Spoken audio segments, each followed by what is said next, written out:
I guess if there's going to be a reason to to cheat on a diet, it might as well be because of a hot neighbor.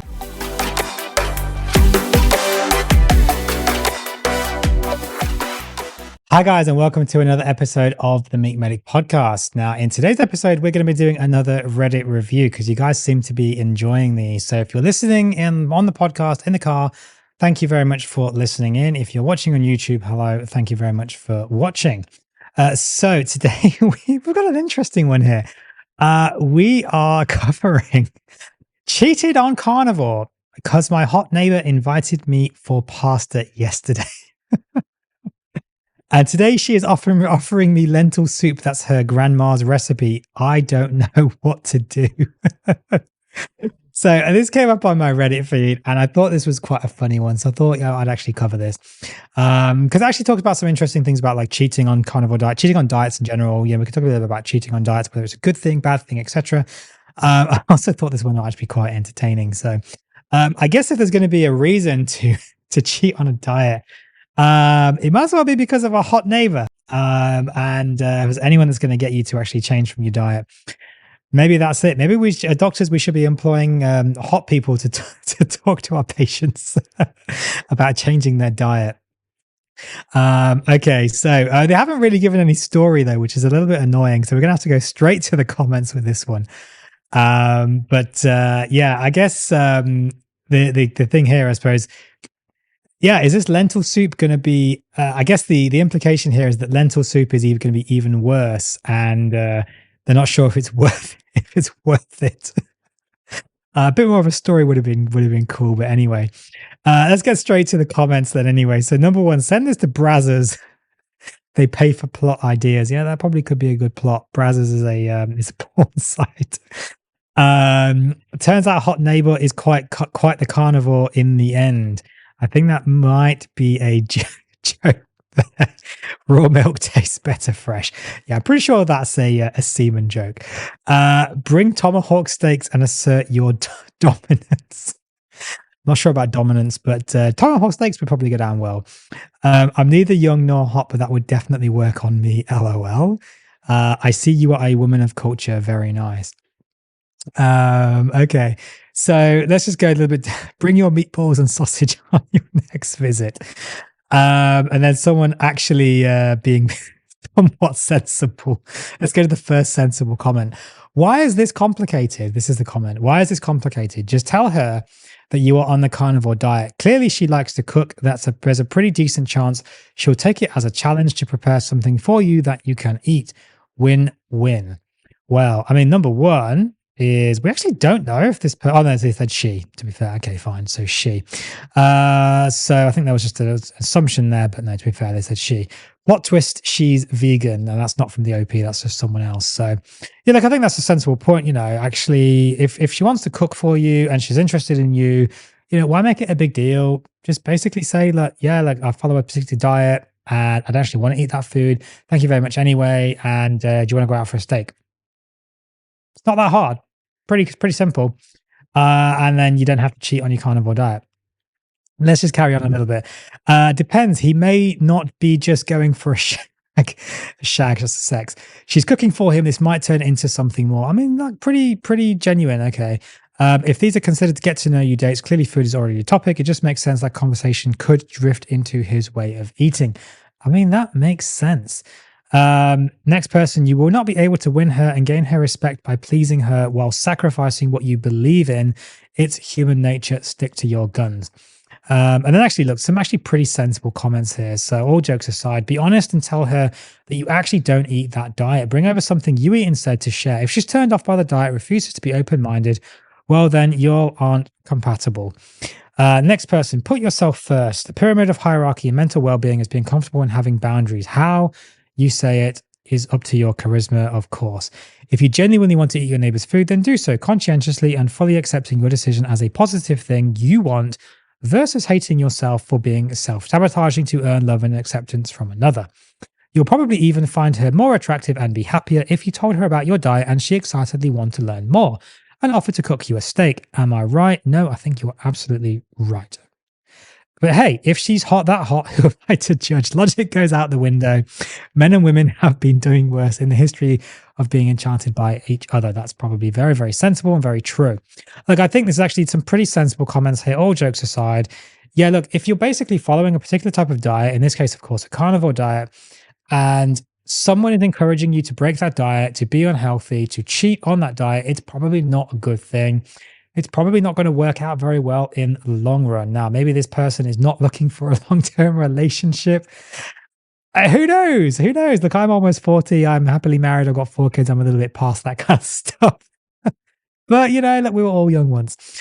Maybe this person's not looking for a long-term relationship. Maybe they're just looking for a hookup and, fair enough, do what you like, of course. But genuinely, it's not going to work out that well in the long run if you're basically lying to yourself, lying to her. It's not going to go down very well. When she finds out, there's going to be a problem. If you're actually just upfront about it, if she's okay with it, great, happy days, no problem. If she's not, find someone else. So moving on, invite her over for dinner, cook for her basically, and then see what's happening. Just be honest and tell her you think she's hot, but you only eat meat because of a health issue. Again, no big deal.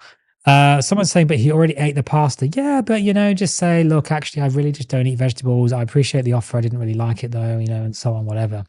People then talk about getting in the friend zone. Yeah, you don't get in the friend zone.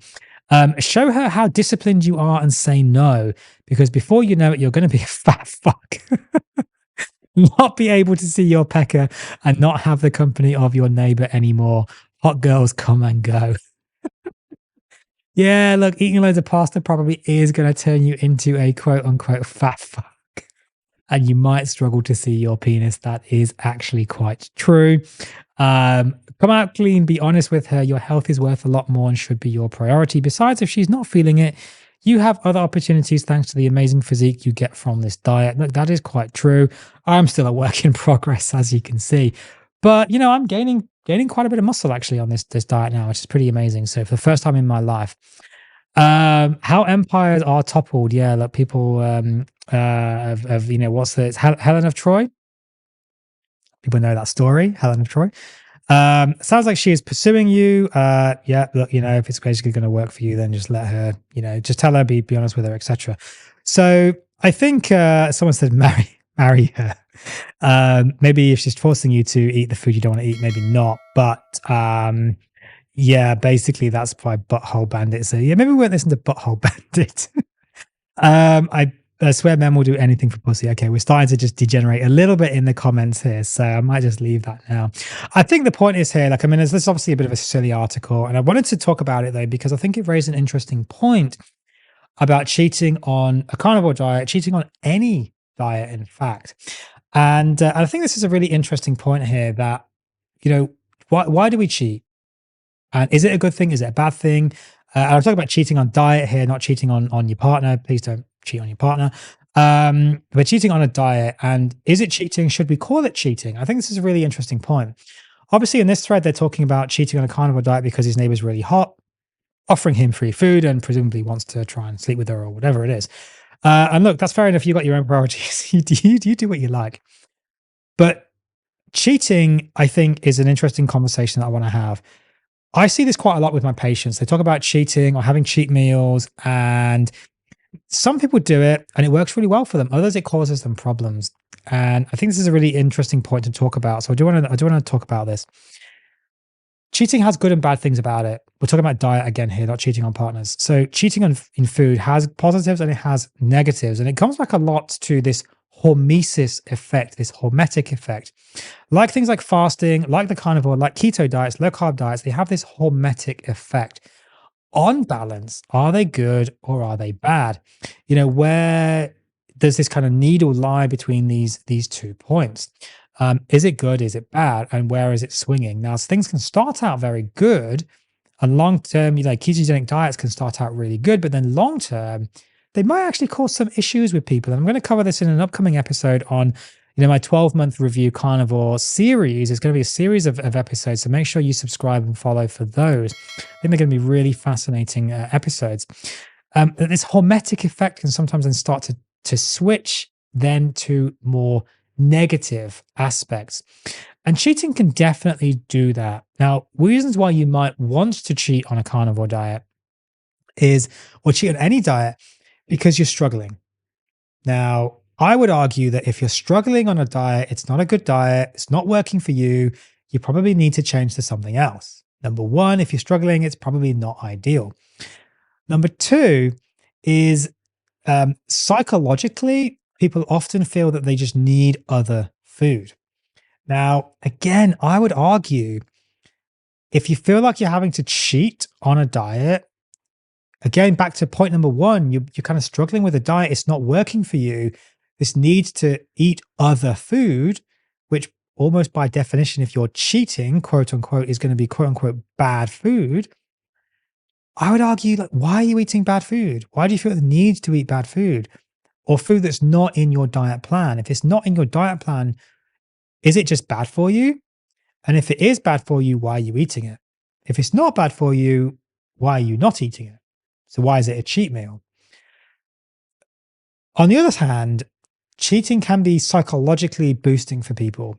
And we do know this, that there can be a kind of placebo effect or a psychological boost when you do quote unquote cheat on a diet, which can help people to stay on that pathway. Now, some people say this is a really bad thing because it just continues addiction to sugar addiction, for example, or fast food. Other people would say, no, it's good because it keeps people on that straight and narrow. It keeps them on that path. I don't really know where I lie on that, to be honest. And I think it really does depend on the individual. For me, I'm pretty all or nothing. If I start to cheat, I actually get problems and my sugar addiction kind of comes back and I start to get real issues. So cheating for me is a bad thing. It really does fuel that addiction. But for some people, it really does help to keep them on that straight and narrow. I would say cheating is like, if we think of it like an alcohol, for example, and I'm going to do another episode on this actually, because I want to talk about eating disorders and the kind of approach that some people have. And I saw a patient recently actually that honestly kind of blew my mind that she has an eating disorder and she was telling the dietitian and the psychologist that she doesn't want to eat the food that's bad for her.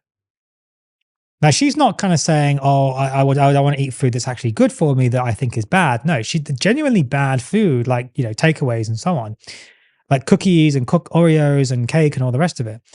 She was telling them that she doesn't want to eat it, but they're basically forcing her to buy it to keep it in the cupboard and not eat it, to learn some sort of self-control. Honestly, like that kind of just gobsmacked me when she told me that. Like, I kind of see the rationale, but like, that's fucked up. That's like seriously fucked up. And I don't think that's very good advice, but that's another conversation, another podcast. Make sure you subscribe for that. If you're interested in talking about that one, let me know in the comments. I'm going to be raking that later on. But I think it's really interesting if we think about eating and like alcohol, for example, and the idea of cheating. Now, if someone's addicted to alcohol, generally speaking, they can't just have a little bit if they cheat. Like if they're just abstinent from alcohol, amazing, congratulations. If you have a quote unquote little bit and you cheat, almost always that's going to lead to massive addiction problems again. So you genuinely cannot cheat with alcohol because you're going to have massive, massive problems 99% of the time, as well as most other drugs. Why do we treat food any differently? That's my question. But like with alcohol, to be fair, when people are trying to withdraw the alcohol, we don't tell them to go cold turkey at the same time. Now, some people do, and they white knuckle it and they're hardcore, and respect to them for that, but it's not the standard medical advice. The standard medical advice is to go slowly, do it softly, gradual withdrawal. Alcohol particularly is very, very dangerous to withdraw too quickly. Food is not dangerous to withdraw quickly, but it can be unpleasant. We do know that. Things like keto flu, etc., is a good example. But I would argue, treating it in the same way is not necessarily a bad thing. If someone needs that gradual reduction, they need those occasional cheat meals to help them to withdraw from the bad food. That's not a bad thing necessarily.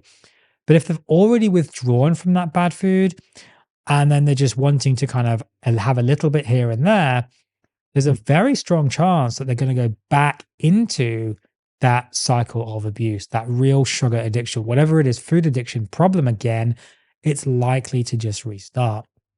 So cheating, I think, can have benefits, but it also can have negatives as well. Interesting point though, a lot of my long-term carnivore patients that are doing not the best, and again, I'm going to cover this in my 12-month review series, the ones that are like super hardcore, really strict carnivore are actually not doing that well. It's kind of an issue. Um, so I'm kind of like leaking the spoilers for the upcoming episodes here, but they're not doing fantastically. They are having some issues. All of the ones which are not hardcore pure carnivore are doing really well. They're thriving. Now, some of those are knowingly not doing pure carnivore. They're doing more like an animal-based diet, for example, or a ketovore diet, and they're doing fantastically. Others are actually cheating occasionally, quote unquote cheating. So they're actually still doing like an animal-based or a ketovore diet, but they're not really doing like long-term hardcore keto diets. And they're actually doing really well as well. So I would argue cheating can have a benefit. I'm spoiling my upcoming episodes on carnivore diet, but there are some issues long-term on carnivore diets. I'm going to talk about those in the upcoming series. But cheating can have benefits. Cheating can have issues. I think it very much depends on the individual. And there's got to be, I think, a really good reason. Just to go back to this article, I mean, again, look, if your reason is you've got a super hot neighbor that you just want to have sex with, look, fine. If that's your reason for cheating, you go ahead, you knock yourself out, no problem. If your reason for cheating is you need that to help you to maintain a healthy diet, I think genuinely that is fine. It is not a problem whatsoever. If you are using it as an excuse to just eat garbage, I think that's where we have a problem. And I think you need to seriously look at yourself and ask yourself if you are just genuinely addicted, or if you actually have, if it is actually helping you, or if you are actually just addicted. There's not that much more to cover in this episode. I just wanted to, knock the camera. I just want to do a quick episode on a little bit about cheating on the carnivore diet. I thought this was an interesting, funny thread. I was hoping there was going to be a little bit more flesh to it, but never mind. I think it just raises an interesting point there about cheating on diets. Is it good? Is it bad? Let me know in the comments on YouTube. Let me get in touch by social media at The Meat Medic or across all channels, or mail@themeatmedic.com by email. Let me know. What do you guys think about cheating, especially on a carnivore diet? Do you think it's good? Do you think it's bad? Long term, are you doing pure carnivore? Is it working for you? Is it not working for you? Let me know in the comments. Are you ketovore, more animal based? Are you cheating? Does it help you? Really interested to know what people think about this, actually. Thank you for watching. If you watched on YouTube, I appreciate it very much. If you are listening on the podcast, again, I appreciate it. If you can, please do share this episode far and wide. It really does help me to grow this channel, get the message out there about diet and nutrition and how important it really is.